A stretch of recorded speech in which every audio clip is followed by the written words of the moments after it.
Good afternoon, everybody. Welcome to another episode of the Moving Markets Podcast brought to you by Safe Option Strategies. I am Jeffrey Dunyan, the owner and founder of Safe Option Strategies.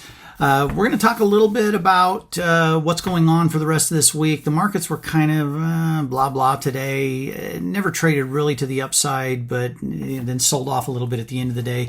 We'll talk about the big CPI and PPI data that's out this week and some of the challenge that Jerome Powell has right in front of him. Not going to be a really long podcast today, but we appreciate you tuning in. Make sure before you get to the end of the podcast, give us a like, check us out at sostrades.com. Make sure if you don't do anything else, you check out the Triple Play membership options. We've got some great things going on at Safe Option Strategies, some phenomenal results so far this year. You really want to be a part of that. So again, thank you for joining us today. Look forward to having you back each and every day this week. Thanks. Bye-bye. This conference will now be recorded. Good afternoon, everybody. Welcome to the Moving Markets Podcast. I am Jeffrey Dunyan, the owner and founder of Safe Option Strategies. Glad to have you here. It is Monday, the 8th of April, 2024. And I got to tell you, in all truthfulness, there's not a whole lot to talk about today as it relates to what the markets did. So I'm going to talk a little bit about what is coming up this week. And then when I'm done with that, for those people who are members of Safe Option Strategies, we will go into the new trade that we are sending out. I have not sent that yet, but it will be sent shortly. We'll talk about the new trade that is being sent out, one or two other trades that I am considering this week, and we'll probably send out as either alternate trades or extra trades. We'll definitely talk a little bit about the trades that we have going on right now and kind of talk about where to go from there.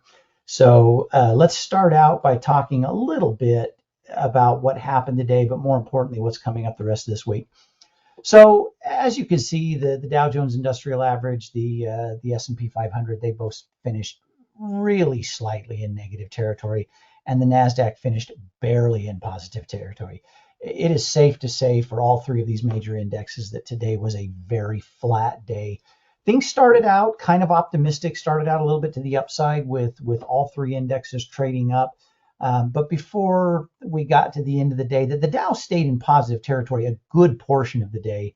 But before we got to the end of the day, in fact, really the last 30 minutes or so, it wasn't at its day high, but still up in positive territory. And the last 30 minutes, it sold off kind of hard. I think that's just jittery people. I think that's people that are worried about the reports that are coming up at the end of this week and how those reports are going to affect them and how they're going to affect the markets. The S&P and the NASDAQ did essentially the same thing. But again, everything ended so flat. Today ended up really, truly just being kind of a great big giant nothing burger, for lack of a better way to say it. It's not going to be that way the whole week. And the obvious reason why is that on Wednesday morning, we have our next monthly CPI report. And on Thursday morning, we have our next monthly PPI report. Now, these two reports have been the subject of lots of conversation over the last several months, really the last several years. These are big inflation indicators, and there's some debate over whether the Fed watches the CPI numbers more closely than the PCE numbers. I think they watch them both, and more often than not, they tell a similar story. The concern this time around is that you've got an ever-growing number of people that are concerned, and it's evidenced by this story right here, front and center on CPI. On CNBC, you've got more and more economists. That's the basic gist of this article, is that more economists are concerned about whether there will be any rate cuts this year. The Fed has maintained steadily that there's going to be a few rate cuts this year, but a lot of the Fed, that's what the Fed chair has said. The Fed govs, a number of them are saying they just don't. They're not as convinced that a rate cut is going to be coming this year. And the markets, a lot of this rally that has been to the upside over the past 3, 4, 5 months, going back to November, really, a lot of this is baking in the idea of 3 rate cuts. This market turned and sort of caught fire and has been steadily up ever since when Jerome Powell made the comment about 3 or more rate cuts in 2024. I don't think he should have ever said that. I think it was a stupid thing to say. I think he should be a lot more ambiguous than that and not telegraph those kind of things. But he did it nonetheless. And what's happened has happened, and people are expecting rate cuts. And the data, more and more with each passing month, the data seems to be suggesting that rate cuts may not be in the cards, that it may not happen. If it does, it may only be one rate cut, and it may come at the very end of the year, if for no other reason to keep it from looking super political. These CPI and PPI numbers have been creeping up just a little bit the last couple of reports. I think the prior report was 0.4. The consensus this time is 0.3. Year over year, it's expected to go from 3.2 to 3.5. I think this is the number that's going to be off tomorrow. Gasoline prices have been going up slowly but steadily, and I think consumer prices are going to be reflective of that. And when the price of oil and the price of gasoline goes up, the price of everything goes up. I don't know why the consensus is 0.3. I think it's going to be 0.4 or 0.5, which is going to shake the markets. And I think this 3.5 could even be a little bit higher. Minus food and energy, what they refer to as core PPI and core CPI. Again, I don't think these numbers are going to be down. I think they're going to be the same, or I think they're going to be up a little bit. Then very next day, we get the PPI report, and I think the same thing of the PPI numbers. You've got the expectation that month over month PPI is going to drop from 0.6 to 0.3. I just don't see it happening. Year over year, they expect it to go up from 1.6 to 2.3. And then when you take out food, energy and trade services, it looks to be flat, but certainly not coming back down. This should be a concern because the Fed claims to be data driven. I think it's absolutely ridiculous for the Fed to make comments about how many rate cuts they're going to give this year, but they're kind of pushed into that position.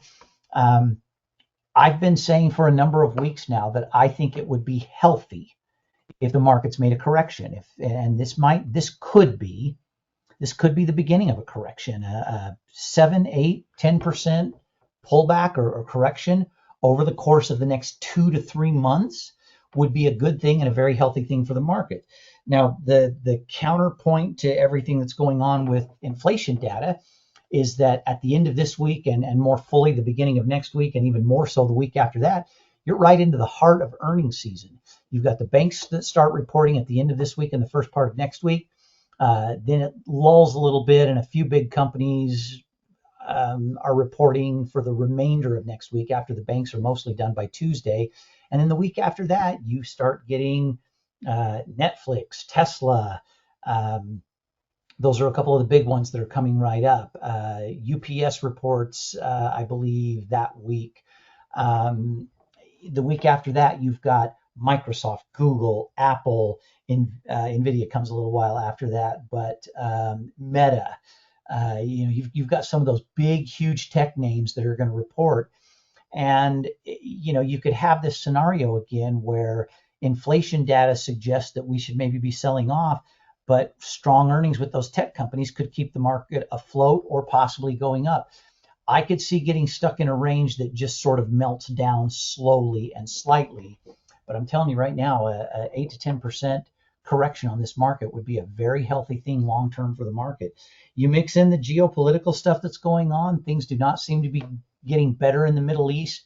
There doesn't seem to be a lot of hope of things getting better in the Middle East. And if another fire starts over there, there's going to be more concern and bigger concern than there already is about oil prices. And gas prices and oil prices have been on the rise. So people are getting nervous. People are getting worried. If you look at oil, you can see, I think these are aftermarket that's showing, but we're up to 86.43. And as you can see, let's go to 3 months. Look at this last 3 months. This is it's not a super accelerated increase, but that is a very steady increase you've got going on.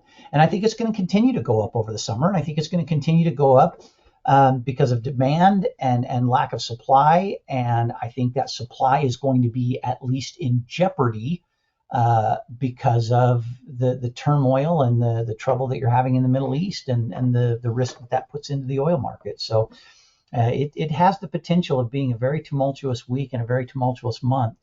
April has a tendency to start out slow and then be a pretty good trading month overall.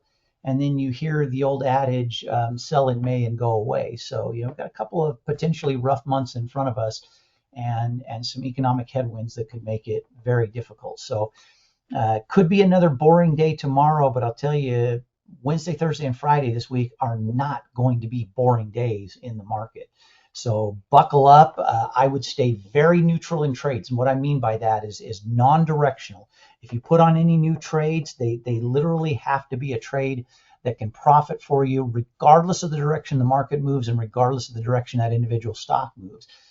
We're sending our SOS members are going to get a new spread trade that is a non-directional long iron condor for this week. I'm going to talk about that in a minute. And then our triple play members are going to get 3 long iron condors this week, maybe a 4th one. So we're going to stay very neutral and very non-directional with these trades so that we can profit whichever direction things may turn out. So for those of you that are not members of Safe Option Strategies, that wraps up this presentation. We hope to see you back here tomorrow. For those of you that are Safe Option Strategies members, let's talk about the new trade we are sending out and what to expect with our open trades and what we're going to do in the way of some potential upcoming adjustments.